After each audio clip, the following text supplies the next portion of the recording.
അടുത്ത ദിവസം നടക്കുന്ന ഫീമെയിൽ അസിസ്റ്റന്റ് പ്രസം ഓഫീസർ പരീക്ഷ എഴുതുന്ന നമ്മുടെ കൂട്ടുകാർക്ക് വേണ്ടിയുള്ള കുറച്ച് പ്രധാനപ്പെട്ട കറണ്ട് അഫയർ ചോദ്യങ്ങളാണ് നമ്മൾ ഈ ക്ലാസ്സിലൂടെ ഡിസ്കസ് ചെയ്യാൻ പോകുന്നത്. അതായത് പരീക്ഷയ്ക്ക് ചോദിക്കാൻ സാധ്യതയേറിയ പ്രധാനപ്പെട്ട ഷുവർ ഷോട്ട് കറണ്ട് അഫയേഴ്സ് ആണ് ഈ ഒരു ക്ലാസ്സിലൂടെ പഠിക്കാൻ പോകുന്നത്. ചാനൽ ആദ്യമായിട്ട് കാണുന്ന കൂട്ടുകാരുണ്ടെങ്കിൽ മാക്സിമം ഒന്ന് സബ്സ്ക്രൈബ് ചെയ്തിടും, അതുപോലെ തന്നെ ഹൈപ്പ് ചെയ്തൊന്ന് സപ്പോർട്ട് ചെയ്യണേ. അപ്പോൾ നമുക്ക് ക്ലാസ്സിലോട്ട് കടക്കാം. ആദ്യത്തെ ചോദ്യം, 2025 മിസ് യൂണിവേഴ്സ് കിരീടം നേടിയ ഫാത്തിമ ബോഷ് ഫെർണാണ്ടസ് ഏത് രാജ്യക്കാരിയാണ്? മെക്സിക്കോക്കാരിയാണ് കേട്ടോ. അപ്പോൾ പഠിച്ചു വെക്കാലോ. അപ്പോൾ 2025 മിസ് യൂണിവേഴ്സ് കിരീടം നേടിയതാരാണ്? Fathima Bosch Fernandez. പഠിച്ചു വെച്ചോളൂ, പരീക്ഷയ്ക്ക് ചോദിക്കാൻ സാധ്യത വളരെ കൂടുതലാണ്. 2025 മിസ് യൂണിവേഴ്സ് കിരീടം നേടിയതാരാണ്? ഫാത്തിമ ബോഷ് ഫെർണാണ്ടസ് ആണ്. ഇവർ ഏത് രാജ്യക്കാരിയാണ്? മെക്സിക്കോക്കാരിയാണ് കേട്ടോ. മെക്സിക്കോ മറക്കരുത്. Fatima Bosch Fernandez, Mexico. അടുത്ത ചോദ്യം, 37ാമത് ജിമ്മി ജോർജ് ഫൗണ്ടേഷൻ അവാർഡ് ലഭിച്ചതാർക്കാണ്? എൽദോസ് പോളിനാണ് കേട്ടോ. എൽദോസ് പോളിനാണ്. അപ്പോൾ എന്താണ് 37ാമത് ജിമ്മി ജോർജ് ഫൗണ്ടേഷൻ അവാർഡ് ലഭിച്ചതാർക്കാണ്? എൽദോസ് പോളിനാണ്. ആരാണ് എൽദോസ് പോൾ? ട്രിപ്പിൾ ജമ്പ് താരവും അതുപോലെ തന്നെ അർജുന അവാർഡ് ജേതാവും കൂടിയാണ് എൽദോസ് പോൾ. ഞാൻ ഒന്നുകൂടെ പറയാം, പഠിച്ചു വെച്ചോളൂ. 37ാമത് ജിമ്മി ജോർജ് ഫൗണ്ടേഷൻ അവാർഡ് ലഭിച്ചതാർക്കാണ്? എൽദോസ് പോൾ. എൽദോസ് പോൾ ആരാണ്? ട്രിപ്പിൾ ജമ്പ് താരമാണ്. ട്രിപ്പിൾ ജമ്പ് താരവും അർജുന അവാർഡ് ജേതാവ് കൂടിയാണ് എൽദോസ് പോൾ. അടുത്ത ചോദ്യം, 2025 ബ്രിക്സ് കൂട്ടായ്മയിൽ മുഴുവൻ അംഗമായ രാജ്യം ഏതാണ്? ഇന്തോനേഷ്യയാണ് കേട്ടോ. ഇന്തോനേഷ്യ. അപ്പോൾ എന്താണ് 2025 ബ്രിക്സ് ഉച്ചകോടിയിൽ, അതായത് ബ്രിക്സ് കൂട്ടായ്മയിൽ മുഴുവൻ സമയ അംഗമായിട്ടുള്ള രാജ്യമായി മാറിയിട്ടുള്ളത് ഏത് രാജ്യമാണ്? ഇന്തോനേഷ്യയാണ്. ഇന്തോനേഷ്യ. 2025 ലോക സന്തോഷ സൂചിക പ്രകാരം 1ാം സ്ഥാനത്തുള്ള രാജ്യം ഏതാണ്? ഫിൻലാൻഡ് ആണ് കേട്ടോ. അപ്പോൾ 2025 ലോക സന്തോഷ സൂചിക പ്രകാരം 1ാം സ്ഥാനത്തുള്ള രാജ്യം ഏതാണ്? ഫിൻലാൻഡ്. ലോകത്തെ ഏറ്റവും ഉയരം കൂടിയ റെയിൽവേ കമാന പാലമായിട്ടുള്ള ചെനാബ് പാലം ഏത് ജില്ലയിലാണ് സ്ഥിതി ചെയ്യുന്നത്? നമ്മുടെ ജമ്മു കാശ്മീരിലെ റിയാസി ജില്ലയിലാണ് കേട്ടോ. റിയാസി ജില്ല. ഒന്നുകൂടെ പറയാം, ലോകത്തെ ഏറ്റവും ഉയരം കൂടിയ റെയിൽവേ കമാന പാലമായ ചെനാബ് പാലം ഏത് ജില്ലയിലാണ് സ്ഥിതി ചെയ്യുന്നത്? റിയാസി ജില്ല. റിയാസി ജില്ല. അടുത്ത ചോദ്യം, കേരളത്തിലെ ഏത് വന്യജീവി സങ്കേതത്തെയാണ് സംസ്ഥാനത്തെ ആദ്യ ചിത്രശലഭ വന്യജീവി സങ്കേതമായി പുനർനാമകരണം ചെയ്യാൻ സംസ്ഥാന വന്യജീവി ബോർഡ് യോഗത്തിൽ തീരുമാനമായത്? ആറളം വന്യജീവി സങ്കേതമാണ് കേട്ടോ. അപ്പോൾ പരീക്ഷയ്ക്ക് ഇത് ഉറപ്പായിട്ടും ചോദിക്കാൻ ഒരു ചാൻസ് കൂടുതലാണ്. അപ്പോൾ 1 മാർക്ക് പ്രതീക്ഷിക്കാം. എന്താണ് ചോദ്യം? എന്താണ്? കേരളത്തിലെ ഏത് വന്യജീവി സങ്കേതത്തെയാണ് സംസ്ഥാനത്തെ ആദ്യ ചിത്രശലഭ സങ്കേതമായി പുനർനാമകരണം ചെയ്യാൻ സംസ്ഥാന വന്യജീവി ബോർഡ് യോഗത്തിൽ തീരുമാനമായത്? ആറളം വന്യജീവി സങ്കേതത്തെയാണ്. അടുത്ത ചോദ്യം നോക്കാം. 2025 മെയ്യിൽ ഏത് രാജ്യാന്തര സംഘടനയുടെ പ്രവർത്തനങ്ങളാണ് റഷ്യയിൽ നിരോധിക്കപ്പെട്ടത്? ആംനസ്റ്റി ഇന്റർനാഷണലിൻ്റെയാണ് കേട്ടോ. Amnesty international. അപ്പോൾ 2025 മെയ്യിൽ ഏത് രാജ്യാന്തര സംഘടനയുടെ പ്രവർത്തനങ്ങളാണ് റഷ്യയിൽ നിരോധിക്കപ്പെട്ടതെന്ന് ചോദിച്ചു കഴിഞ്ഞാൽ പറയണം ആംനസ്റ്റി ഇന്റർനാഷണൽ. Amnesty international. അടുത്ത ചോദ്യം, 59ാമത് ജ്ഞാനപീഠ പുരസ്കാരം നേടിയ വിനോദ് കുമാർ ശുക്ല പ്രസ്തുത പുരസ്കാരം നേടുന്ന ഏത് സംസ്ഥാനത്തിൽ നിന്നുള്ള ആദ്യത്തെ എഴുത്തുകാരനാണ്? ഛത്തീസ്ഗഡ് ആണ് കേട്ടോ. ഛത്തീസ്ഗഡ്. പരീക്ഷയ്ക്ക് ചോദിക്കാൻ സാധ്യത വളരെ കൂടുതലാണ്. അപ്പോൾ പഠിച്ചു വെച്ചോളൂ. 59ാമത് ജ്ഞാനപീഠ പുരസ്കാരം നേടിയ വിനോദ് കുമാർ ശുക്ല പ്രസ്തുത പുരസ്കാരം നേടുന്ന, അതായത് ജ്ഞാനപീഠ പുരസ്കാരം നേടുന്ന ഏത് സംസ്ഥാനത്തിൽ നിന്നുള്ള ആദ്യത്തെ എഴുത്തുകാരനാണെന്നാണ് ചോദിച്ചിട്ടുള്ളത്. ഏത് സംസ്ഥാനത്തു നിന്നാണ്? ഛത്തീസ്ഗഡ്. ക്ലിയർ ആണ്. അടുത്ത ചോദ്യം, ആഭ്യന്തര പ്രശ്നങ്ങൾ മൂലം കലാപഭൂമിയായ ഹെയ്തിയിൽ നിന്ന് ഇന്ത്യക്കാരെ ഏത് രാജ്യത്തേക്ക് മാറ്റാനായി കേന്ദ്ര സർക്കാർ നടത്തിയ ദൗത്യമാണ് ഓപ്പറേഷൻ ഇന്ദ്രാവതി? ഡൊമിനിക്കൽ റിപ്പബ്ലിക്കിലോട്ട് മാറ്റാൻ വേണ്ടിയാണ്. അപ്പോൾ പരീക്ഷയ്ക്ക് എന്തായാലും നിങ്ങൾക്ക് 1 മാർക്ക് പ്രതീക്ഷിക്കാവുന്നൊരു വളരെ ഇമ്പോർട്ടൻ്റ് ആയിട്ടുള്ള 99% 1 മാർക്ക് പ്രതീക്ഷിക്കാവുന്നൊരു ചോദ്യമാണ്. പഠിച്ചു വെച്ചോളൂ. അപ്പോൾ ഓപ്പറേഷൻ ഇന്ദ്രാവതി എന്താണെന്നൊക്കെ പരീക്ഷയ്ക്ക് ചോദിക്കും, പഠിച്ചു വെച്ചോളൂ. ഞാൻ ഒന്നുകൂടെ പറയാം. ആഭ്യന്തര പ്രശ്നങ്ങൾ മൂലം കലാപ ഭൂമിയായ ഹെയ്തിയിൽ നിന്ന്, ഹെയ്തി ഒരു രാജ്യമാണ്, ഹെയ്തിയിൽ നിന്ന് ഇന്ത്യക്കാരെ ഏത് രാജ്യത്തേക്ക് മാറ്റാനായി കേന്ദ്ര സർക്കാർ നടത്തിയ ദൗത്യമാണ് ഓപ്പറേഷൻ ഇന്ദ്രാവതി എന്ന് ചോദിച്ചു കഴിഞ്ഞാൽ ഡൊമിനിക്കൽ റിപ്പബ്ലിക്കിലോട്ട് കേട്ടോ. അപ്പോൾ ആഭ്യന്തര പ്രശ്നങ്ങൾ മൂലം കലാപമായിട്ടുള്ള ഹെയ്തിയിൽ നിന്ന് നമ്മുടെ ഇന്ത്യക്കാരെ ഡൊമിനിക്കൽ റിപ്പബ്ലിക്കിലോട്ടാണ് ഓപ്പറേഷൻ ഇന്ദ്രാവതി പ്രകാരം മാറ്റിയത്. ക്ലിയർ ആണ്? അടുത്ത ചോദ്യം നോക്കാം. ഇന്ത്യൻ മണ്ണിൽ നിന്നുള്ള ഏറ്റവും വലിയ വിക്ഷേപണം എന്ന നിലയിൽ ചരിത്രം കുറിച്ച GSAT 7R വിക്ഷേപിച്ച തീയതി എന്നാണ് 2025 നവംബർ 2 കേട്ടോ. 2025 നവംബർ 2. അപ്പോൾ ഇന്ത്യൻ മണ്ണിൽ നിന്നുള്ള ഏറ്റവും വലിയ വിക്ഷേപണം എന്ന നിലയിൽ ചരിത്രം കുറിച്ച GSAT 7R വിക്ഷേപിച്ച തീയതി എന്നാണ് 2025 നവംബർ 2. 2025 ഒക്ടോബർ 31 അന്തരിച്ച മാനുവൽ ഫെഡറിക് ഏത് കായിക ഇനവുമായി ബന്ധപ്പെട്ടിരിക്കുന്നു? ഹോക്കിയാണ്.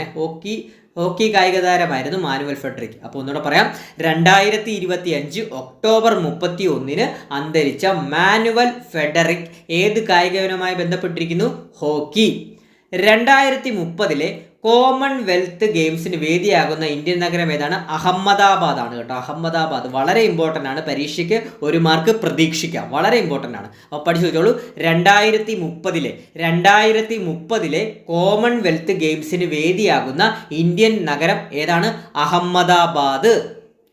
2025 വനിതാ ഏകദിന ക്രിക്കറ്റ് ലോകകപ്പ് കിരീടം നേടിയതാരാണ്? നമ്മുടെ ഇന്ത്യ തന്നെയാണ്. ഇന്ത്യയുടെ പ്രഥമ ലോകകപ്പ്, അതായത് പ്രഥമ വനിതാ ലോകകപ്പ് കിരീടം കൂടിയാണ് 2025 നേടിയത്. അപ്പോൾ 2025 വനിതാ ഏകദിന ക്രിക്കറ്റ് ലോകകപ്പ് കിരീടം നേടിയതാരാണ്? നമ്മുടെ രാജ്യമായിട്ടുള്ള ഇന്ത്യയാണ്. ഇന്ത്യയുടെ ആദ്യ വനിതാ ക്രിക്കറ്റ് ലോകകപ്പ് കിരീടം കൂടിയാണ്.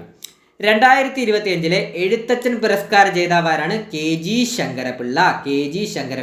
അപ്പം എഴുത്തച്ഛൻ പുരസ്കാരം എന്തിനാണ് നൽകുന്നത്? സാഹിത്യത്തിനുള്ള സമഗ്ര സംഭാവനയ്ക്ക് നൽകുന്ന പുരസ്കാരമാണ് എഴുത്തച്ഛൻ പുരസ്കാരം. അത് 2025 എഴുത്തച്ഛൻ പുരസ്കാര ജേതാവാരാണ്? KG ശങ്കരപിള്ള. അപ്പോൾ 2024 എഴുത്തച്ഛൻ പുരസ്കാര ജേതാവോ NS മാധവനാണ്. 2024 എഴുത്തച്ഛൻ പുരസ്കാര ജേതാവാരാണ്? NS മാധവൻ. അടുത്ത പോയിന്റ് നോക്കാം. 2025 ദേശീയ പൈതൃക പഠന കേന്ദ്രമായി ഔദ്യോഗികമായി പ്രഖ്യാപിക്കപ്പെട്ടതുമായ പുരാതന സർവകലാശാല കേന്ദ്രം ഏതാണ്? നളന്ദ സർവകലാശാല അഥവാ നളന്ദ യൂണിവേഴ്സിറ്റിയാണ്. ഞാൻ ഒന്നുകൂടെ പറയാം. 2025 ദേശീയ പൈതൃക പഠന കേന്ദ്രമായി ഔദ്യോഗികമായി പ്രഖ്യാപിക്കപ്പെട്ടതുമായ പുരാതന സർവകലാശാല കേന്ദ്രം ഏതാണ്? നളന്ദ സർവകലാശാലയാണ്. കേരള മാരിടൈം ബോർഡ് 2025 വലിയ കണ്ടെയ്നർ കപ്പലുകൾ അടുക്കുന്നതിന് സൗകര്യമൊരുക്കിക്കൊണ്ട് സംസ്ഥാനത്തെ സമുദ്ര വ്യാപാരം വർദ്ധിപ്പിക്കുന്നതിനായി ഏത് തുറമുഖത്താണ് ഡ്രഡ്ജിംഗ് അതുപോലെ തന്നെ ചാനൽ ആഴം കൂട്ടൽ പദ്ധതി ആരംഭിച്ചത്? ബേപ്പൂർ തുറമുഖമാണ്. നമ്മുടെ കോഴിക്കോട് ജില്ലയിലെ ബേപ്പൂർ തുറമുഖത്താണ്. അപ്പോൾ പഠിച്ചു വെച്ചോളൂ. പരീക്ഷയ്ക്ക് ചോദിക്കും ചാൻസ് കൂടുതലാണ്. കേരള മാരിടൈം ബോർഡ് 2025 വലിയ കണ്ടെയ്നർ കപ്പലുകൾ അടുക്കുന്നതിന് സൗകര്യമൊരുക്കിക്കൊണ്ട് സംസ്ഥാനത്തെ സമുദ്ര വ്യാപാരം വർദ്ധിപ്പിക്കുന്നതിനായി ഏത് തുറമുഖത്താണ് ഡ്രഡ്ജിംഗ് അതുപോലെ തന്നെ ചാനൽ ആഴം കൂട്ടൽ പദ്ധതി ആരംഭിച്ചത്? ബേപ്പൂർ തുറമുഖം. 97ാമത് ഓസ്കാർ അവാർഡിലെ മികച്ച ചിത്രത്തിനുള്ള പുരസ്കാരം നേടിയ സിനിമ ഏതാണ്? അനോറയാണ് കേട്ടോ. അപ്പോൾ 97ാമത് ഓസ്കാർ അവാർഡിലെ മികച്ച ചിത്രത്തിനുള്ള പുരസ്കാരം നേടിയ സിനിമ അനോറയാണ്. നമ്മൾ ഓസ്കാർ പുരസ്കാരങ്ങൾ നമ്മളൊരു വീഡിയോ ചെയ്തതാണ്. നമ്മൾ കറണ്ട് അഫയേഴ്സിൻ്റെ പ്ലേലിസ്റ്റിൽ കയറി കഴിഞ്ഞാൽ നിങ്ങൾക്ക് കാണാൻ സാധിക്കുന്നതാണ്. വളരെ കോഡ് വെച്ചൊക്കെയാണ് നമ്മൾ പഠിപ്പിച്ചിട്ടുള്ളത്. മാക്സിമം അതൊന്ന് പോയി കാണാൻ ശ്രമിക്കുക, പഠിച്ചിട്ടില്ലാത്ത കൂട്ടുകാരുണ്ടെങ്കിൽ. ഓസ്കാർ. അടുത്ത ചോദ്യം. 2025 ഫിഡെ വനിതാ ചെസ് ലോകകപ്പിൽ കിരീടം നേടിയ ഇന്ത്യൻ വനിതാ ചെസ് കളിക്കാരി ആരാണ്? ദിവ്യ ദേശ്മുഖ് ആണ്. വളരെ ഇമ്പോർട്ടൻ്റ് ആണ്, പഠിച്ചു വെച്ചോളൂ. 2025 ഫിഡെ വനിതാ ചെസ് ലോകകപ്പിൽ കിരീടം നേടിയ ഇന്ത്യൻ വനിതാ ചെസ് കളിക്കാരി ആരാണ്? ദിവ്യ ദേശ്മുഖ്. മറക്കരുതേ. അടുത്ത ചോദ്യം. ജപ്പാന്റെ ആദ്യ വനിതാ പ്രധാനമന്ത്രിയായി നിയമിതയായത് ആരാണ്? സനൈ തക്കൈച്ചിയാണ് കേട്ടോ. സനൈ തക്കൈച്ചിയാണ്. അപ്പം വളരെ ഇമ്പോർട്ടൻ്റ് ആണ്. കാരണം എന്താണ്? നമ്മുടെ ജപ്പാന്റെ ആദ്യ, അതായത് പ്രഥമ വനിതാ പ്രധാനമന്ത്രി. അതുകൊണ്ട് തന്നെ വളരെ ഇമ്പോർട്ടൻ്റ് ആണ്, പരീക്ഷയ്ക്ക് ചോദിക്കും. ജപ്പാന്റെ പ്രഥമ വനിതാ പ്രധാനമന്ത്രിയായി നിയമിതയായത് ആരാണ്? സനൈ തക്കൈച്ചി. സനൈ തക്കൈച്ചി. സംസ്ഥാനത്ത് ശൈശവ വിവാഹം നടത്തുന്നത് തടയുന്നതിനായുള്ള പദ്ധതി ഏതാണ്? പൊൻവാക്ക് മറക്കരുതേ, പൊൻവാക്ക്. അപ്പൊ എന്താണ്? സംസ്ഥാനത്ത് ശൈശവ വിവാഹം നടത്തുന്നത് തടയുന്നതിനായുള്ള പദ്ധതി ഏതാണ്? പൊൻവാക്ക്. അടുത്ത ചോദ്യം നോക്കാം. രാത്രി 12 ശേഷം എന്ന പുസ്തകം രചിച്ചതാരാണ്? അഖിൽ പി ധർമ്മജനാണ്. അഖിൽ പി ധർമ്മജനെയൊക്കെ നമുക്ക് ഫെമിലിയർ ആണെന്നതാണ്. റാം കെയർ ഓഫ് ആനന്ദി പുസ്തകമൊക്കെ ഒരുപാട് അവാർഡ് ലഭിച്ച പുസ്തകമാണ്. അതൊക്കെ രചിച്ചത് ആരാണ്? അഖിൽ പി ധർമ്മജൻ ആണ്. അദ്ദേഹം ഒരു ഫേമസ് ഒരു നോവലിസ്റ്റൂടെ ആയതുകൊണ്ട് തന്നെ അദ്ദേഹത്തിന്റെ ലേറ്റസ്റ്റ് നോവൽ പരീക്ഷയ്ക്ക് ചോദിക്കാൻ സാധ്യത വളരെ കൂടുതലാണ്. അപ്പോൾ പഠിച്ചു വെച്ചോളൂ. രാത്രി 12 ശേഷം എന്ന പുസ്തകം അടുത്തിടെ രചിച്ചതാരാണ്? Akhil P Dharmajan. U A Khader സാഹിത്യ പുരസ്കാരത്തിന് അർഹനായത് ആരാണ്? KV മോഹൻകുമാറാണ് കേട്ടോ. യു എ ഖാദർ സാഹിത്യ പുരസ്കാരത്തിന് അർഹനായത് ആരാണ്? KV മോഹൻകുമാറാണ്.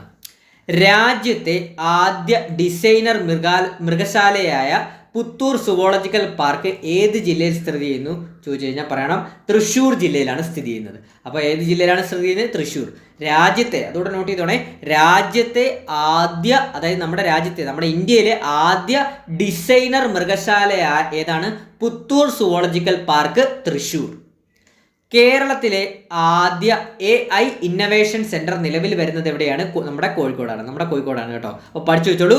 കേരളത്തിലെ ആദ്യ AI ഇന്നവേഷൻ സെന്റർ നിലവിൽ വരുന്നത് എവിടെയാണ്? കോഴിക്കോട്.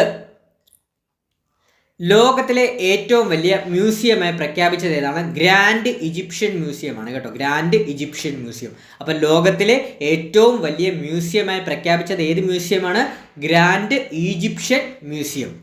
മാലിദ്വീപിൽ ഇന്ത്യൻ സഹായത്തോടെ പണിത വിമാനത്താവളം ഏതാണ്? ഹനിമാധു ആണ് കേട്ടോ. ഹനിമാധു ആണ്. അപ്പോൾ പഠിച്ചു വെച്ചോളൂ.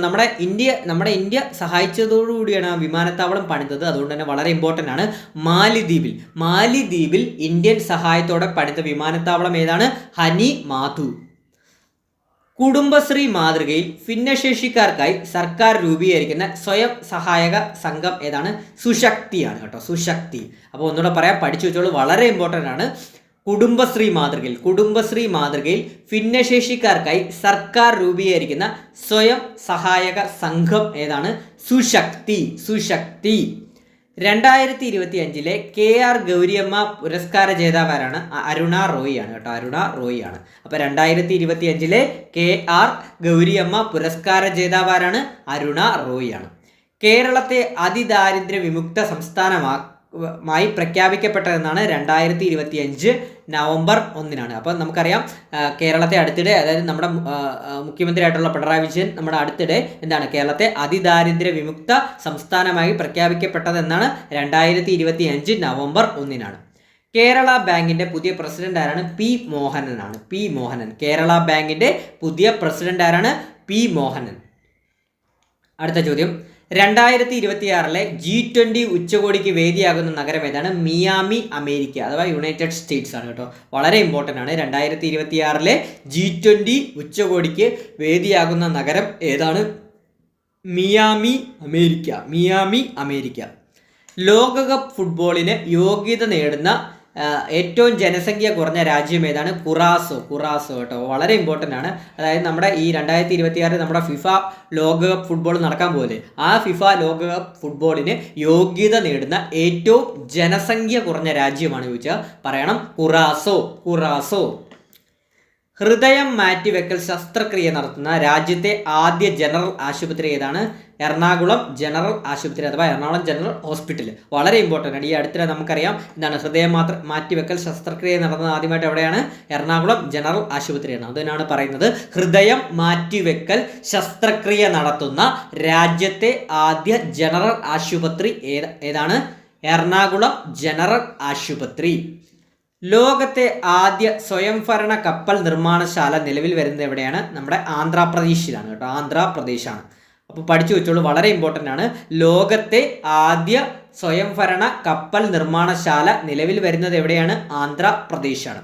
അമേരിക്കയുടെ ഏറ്റവും ഭാരമുള്ള വാണിജ്യ ഉപഗ്രഹം ഏതാണ്? ബ്ലൂബേർഡ് 6 ആണ്. ബ്ലൂബേർഡ് 6 ആണ് അമേരിക്കയുടെ ഏറ്റവും ഭാരമുള്ള വാണിജ്യ ഉപഗ്രഹം, ബ്ലൂബേർഡ് 6. നടൻ നിവിൻ പോളി ആരംഭിച്ച സ്റ്റാർട്ടപ്പ് ഏതാണ്? ക്രേവ് ആണ് കേട്ടോ. അപ്പോൾ പരീക്ഷയ്ക്ക് ചോദിക്കാം. നമ്മുടെ അറിയാമല്ലോ, നമ്മുടെ നടൻ നിവിൻ പോളി ഇപ്പോൾ ട്രെൻഡിങ് ആയിട്ട് ഇരിക്കുകയാണ്. അതായത് നിവിൻ പോളിയുടെ ഒരു പുതിയൊരു സിനിമ വന്നിരുന്നു, അത് ഭയങ്കര ഹിറ്റായിരുന്നു, സർവ്വമായ. അതുകൊണ്ട് തന്നെ പരീക്ഷയ്ക്ക് ചോദിക്കാൻ സാധ്യത വളരെ കൂടുതലാണ്. അപ്പോൾ പഠിച്ചു വെച്ചോളൂ, നടൻ നിവിൻ പോളി ആരംഭിച്ച സ്റ്റാർട്ടപ്പ് ഏതാണ്? ക്രേവ്. ഈ ക്രേവ് എന്താണെന്ന് നമ്മളൊന്ന് അറിഞ്ഞിരിക്കണമെന്നുണ്ട്. കേരളത്തിൽ നിന്ന് ആനിമേഷൻ സിനിമകളും ഗെയിമുകളും സൃഷ്ടിക്കുകയാണ് ഈ ക്രേവിൻ്റെ ലക്ഷ്യം. നമുക്കറിയാം നടൻ നിവിൻ പോളി എന്താണ്? സിനിമാ നടനാണ്. അതുകൊണ്ട് തന്നെ അദ്ദേഹം എന്താണ്? ആനിമേഷൻ സിനിമകളൊക്കെ സിനിമകളുമായിട്ട് പാഷൻ ഉണ്ടായിരിക്കുമല്ലോ. അപ്പോൾ ആനിമേഷൻ സിനിമകളും നമ്മുടെ കേരളത്തിൽ നിന്ന് ആനിമേഷൻ സിനിമകളും ഗെയിമുകളും സൃഷ്ടിക്കുകയാണ് ക്രേവിൻ്റെ ലക്ഷ്യം കേട്ടോ. അപ്പം പഠിച്ചു വെച്ചോളൂ, വളരെ ഇമ്പോർട്ടൻ്റ് ആണ്. നടൻ നിവിൻ പോളി ആരംഭിച്ച സ്റ്റാർട്ടപ്പ് ക്രേവ്. അപ്പോൾ ഇത്രയുമാണ് നമ്മുടെ ഒരു class, sure shot current affairs class. അതായത് ഈ വരുന്ന ശനിയാഴ്ച പരീക്ഷ എഴുതുന്ന കൂട്ടുകാരികൾക്ക് വേണ്ടിയുള്ള ഒരു ക്ലാസ് ആണ്. അപ്പോൾ വളരെ നിങ്ങളിത് പ്രയോജനപ്പെടുത്തുക. അതുപോലെ തന്നെ ക്ലാസ് ഇഷ്ടപ്പെട്ടിട്ടുണ്ടെങ്കിൽ മാക്സിമം ലൈക്ക് ചെയ്യുക. അതുപോലെ തന്നെ അഭിപ്രായങ്ങൾ കമൻറ്റ് ബോക്സിൽ രേഖപ്പെടുത്തുക. ആദ്യമായിട്ട് കാണുന്ന കൂട്ടുകാരുണ്ടെങ്കിൽ മാക്സിമം ഒന്ന് സബ്സ്ക്രൈബ് ചെയ്യുക. അതുകൂടാതെ തന്നെ ഇനി വരും ദിവസങ്ങളിൽ നമ്മൾ കുറച്ചുകൂടെ കറണ്ട് അഫയേഴ്സ് ക്ലാസ്സസ് ഇടുന്നതാണ്. പരീക്ഷയ്ക്ക് ചോദിക്കാൻ സാധ്യതയുള്ളൊരു 99% സാധ്യതയുള്ള ചോദ്യങ്ങൾ നമ്മൾ ഇടുന്നതാണ്. അതുകൂടാതെ തന്നെ സ്പെഷ്യൽ ടോപ്പിക്സിൻ്റെ ക്ലാസ്സൊക്കെ നമ്മൾ ഇട്ടിട്ടുണ്ട്. മാക്സിമം നിങ്ങൾ ആ ക്ലാസ്സുകളെല്ലാം ഒന്ന് ഉപകാരപ്പെടുത്താൻ ശ്രമിക്കുക, യൂസ് ചെയ്യുക. അതുപോലെ തന്നെ ചാനൽ ആദ്യമായിട്ട് കാണുന്ന കൂട്ടുകാരുണ്ടെങ്കിൽ ദയവ് ചെയ്തൊന്ന് ലൈക്ക് ചെയ്യുക. അതുപോലെ തന്നെ ക്ലാസ് ഇഷ്ടപ്പെട്ടിട്ടുണ്ടെങ്കിൽ ലൈക്ക് ചെയ്യുക. അതുപോലെ തന്നെ അഭിപ്രായങ്ങൾ കമൻറ്റ് ബോക്സിൽ രേഖപ്പെടുത്തുക. ഹൈപ്പ് ചെയ്യാൻ മറക്കരുത്. മാക്സിമം നിങ്ങളൊന്ന് ഹൈപ്പ് ചെയ്ത് സപ്പോർട്ട് ചെയ്യുക. ബാക്കിയുള്ള ആദ്യമായിട്ട് കാണുന്ന കൂട്ടുകാരുണ്ടെങ്കിൽ സബ്സ്ക്രൈബ് ചെയ്യുക. അഭിപ്രായങ്ങൾ കമൻറ്റ് ബോക്സിൽ രേഖപ്പെടുത്തുക. പുതിയൊരു ഷുവർ ഷോട്ട് കറണ്ട് അഫയേഴ്സും അതുപോലെ തന്നെ സ്പെഷ്യൽ ടോപ്പിക്സിൻ്റെയൊക്കെ മോഡൽ ക്വസ്റ്റ്യൻസുമായിട്ടൊക്കെ ഉടനെ തന്നെ നമ്മൾ എത്തുന്നതാണ്. നമ്മളെ മാക്സിമം സപ്പോർട്ട് ചെയ്ത് വെക്കുക നിങ്ങൾ. Thank you all.